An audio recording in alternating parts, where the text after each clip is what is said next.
ہر مسلمان یہ بات جانتا ہے کہ مرنے کے بعد قبر میں جب اتارا جائے گا،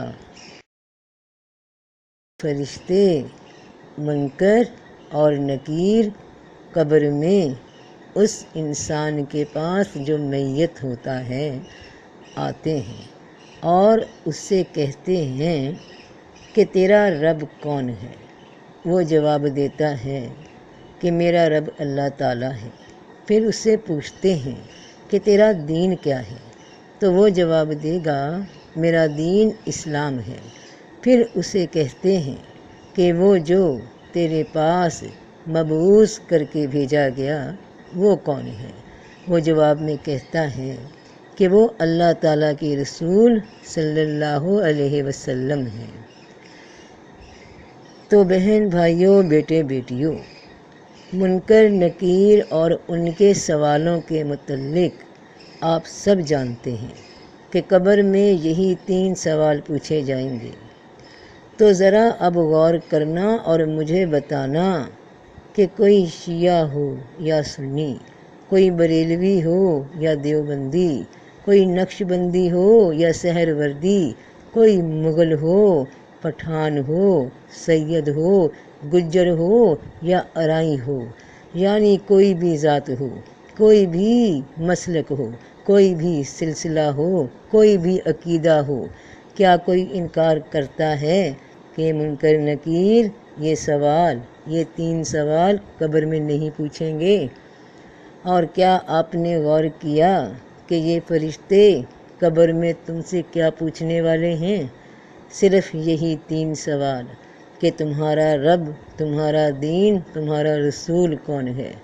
کیا وہ یہ پوچھیں گے کہ تمہارا مسلک کون سا ہے، تمہارا عقیدہ کون سا ہے، تم کون سی ذات کے ہو، تم شیعہ ہو یا سنی ہو، تم سندھی ہو یا پنجابی ہو؟ نہیں پوچھیں گے نا یہ سوال۔ وہاں تو صرف وہ سوال ہیں جو ایک مسلمان کے ہیں، مگر دنیا میں تم لوگوں نے خود کو خود ہی بانٹ لیا۔ کوئی سنی بن گیا، کوئی شیعہ بن گیا، کوئی کچھ بن گیا، یعنی جو بھی بن گیا ایک مسلمان کے علاوہ وہاں اگلی دنیا میں اس کی ویلیو ہی نہیں، پوچھا ہی نہیں جانے والا کہ کوئی کیا بن گیا۔ قبر میں اتحاد ہی اتحاد ہے، مگر دنیا میں تم جدا جدا ہو گئے۔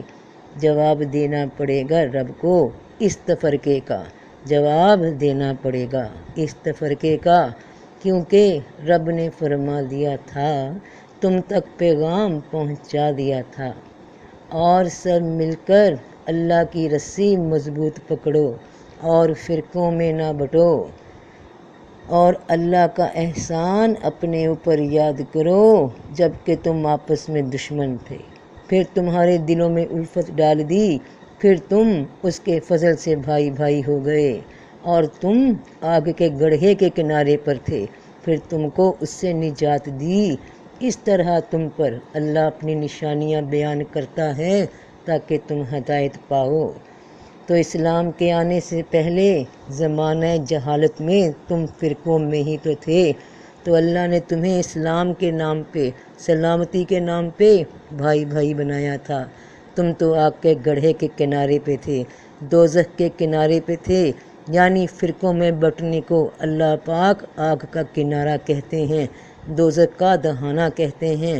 تو کیا بہن بھائیوں، بیٹے بیٹیوں، تم لوگ پھر سے فرقوں میں، ذاتوں میں، مسلکوں میں، عقیدوں میں بٹ کر آگ کے دہانے پر آ گئے، پھر سے زمانہ جاہلیت میں چلے گئے اور پھر سے آپس میں دشمن بن گئے۔ جب قبر میں ان 3 سوالوں کے سوا کچھ پوچھا ہی نہیں جانا تو تم کیا سمجھ نہیں رکھتے؟ کیوں رب کی ناراضگی کو آواز دیتے ہو، اس بات کے بعد بھی کہ اس رب نے تمہیں اپنی کتاب سے پیغام بھیج دیا کہ مت پڑو تفرقے میں ورنہ پھر سے جہنم کے قریب تر ہوتے جاؤ گے؟ کیا تمہیں اپنے نفع اور نقصان کی سمجھ نہیں؟ وہابی کہتے شیعہ کافر، شیعہ کہتے دیوبندی کافر، دیوبندی کہتے سنی کافر، سنی کہتے وہابی کافر۔ اگر سارے کافر ہیں تو جنت میں کون جائے گا؟ کیا تم وہاں منکر نکیر کو یہ جواب دو گے؟ کیا تم یہ جواب دو گے؟ غور کرو اور جھانکو اپنے گریبانوں میں کہ کیا کر رہے ہو؟ شیطان کے قدموں پہ کیوں چل رہے ہو؟ وہ تو چاہتا ہی یہ ہے کہ تم لڑ پڑو تفرقے کے نام پر۔